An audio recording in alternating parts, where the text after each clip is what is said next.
18 de março, Dia Nacional da Imigração Judaica, uma data em que é celebrada a contribuição do povo judeu para a cultura brasileira. Para falar sobre a importância dessa data, a gente veio à sinagoga Kahal Tzu Israel, a primeira das Américas, para falar com Jader Tashlitsky, professor e coordenador de História Judaica da sinagoga. O professor conta que a data é muito significativa porque remete ao início da colonização ainda no século XVI. Segundo Jader, o judaísmo não tinha a prática permitida no Brasil. Ele afirma que os imigrantes que eram conhecidos como cristãos novos encontraram nas terras brasileiras a possibilidade de praticar o judaísmo de forma secreta. O judaísmo não era permitido de ser praticado aqui no Brasil, mas uma parte importante dos migrantes que chegaram aqui naquela época eram de origem judaica. Eram conhecidos como cristãos novos, judeus que tinham sido convertidos à força na Espanha, Portugal, e que encontraram aqui no Brasil, recém-descoberto, a possibilidade de praticar seu judaísmo, mesmo que secretamente. Então, eles eram cristãos diante da sociedade, mas em suas casas mantinham suas práticas e tradições judaicas. Tashlitsky ainda explica que na primeira metade do século XVII já havia sido formada uma comunidade judaica aqui no Recife. Segundo o professor, foi essa comunidade que ajudou a fundar a sinagoga que é reconhecida hoje como a primeira das Américas. No século XVII, quando o Nordeste do Brasil foi conquistado pelos holandeses, veio um importante contingente de judeus de Amsterdã para cá, porque na Holanda era permitida a prática do judaísmo.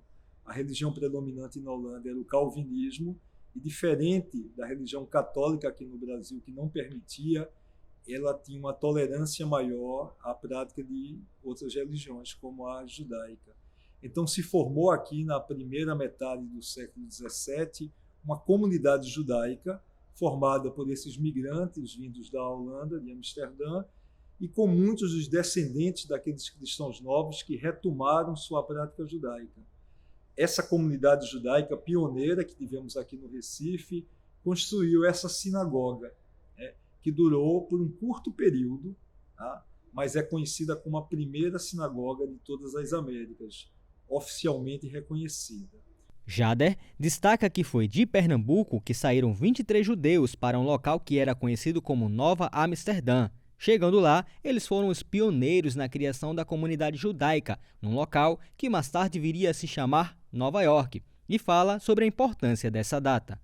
É uma data muito significativa, o dia 18 de março, como Dia Nacional da Imigração Judaica. Não é tão conhecido da população em geral a importância da presença judaica na formação da nacionalidade brasileira, né? Porque, na verdade, essa presença existe desde o início da colonização, desde o século XVI.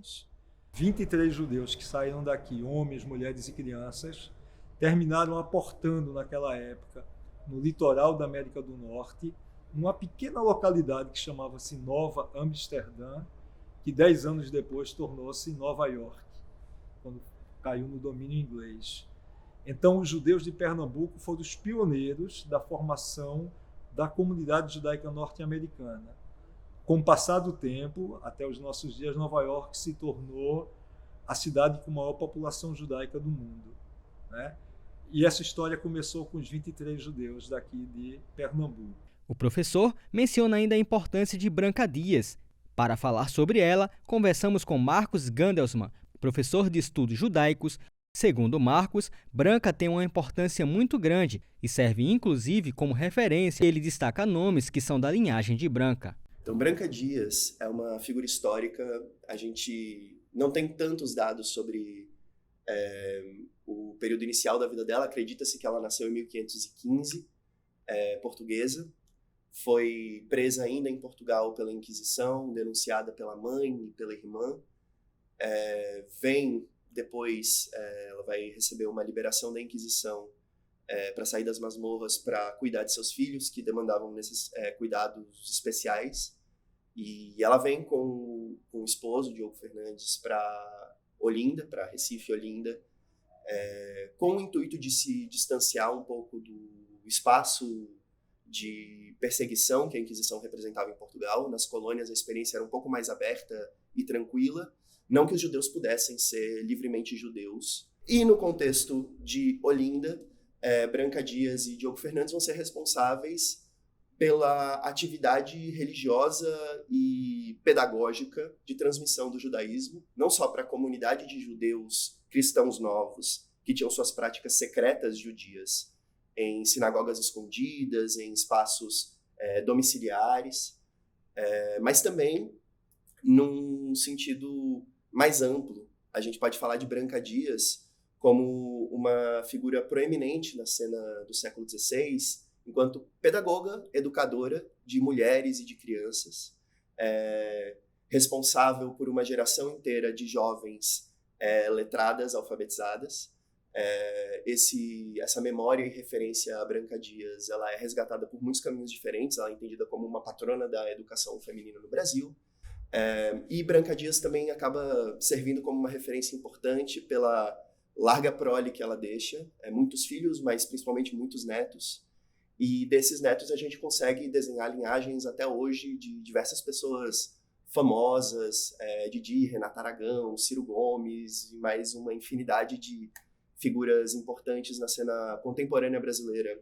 Tem descendência e linhagem que retorna até Branca Dias, inclusive um trabalho muito importante de um historiador cearense, genealogista, nesse trabalho de reconstrução ao longo dos séculos.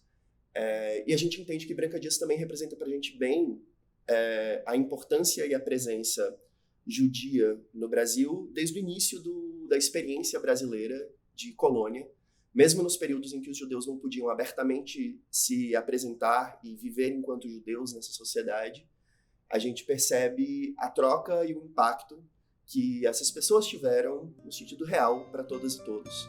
O Dia da Imigração Judaica foi criado através da Lei 12.124 de 2009. A data foi escolhida por ser o dia da reinauguração da sinagoga Kahal Tzu Israel, a primeira sinagoga da América Latina, que foi inaugurada em 1637.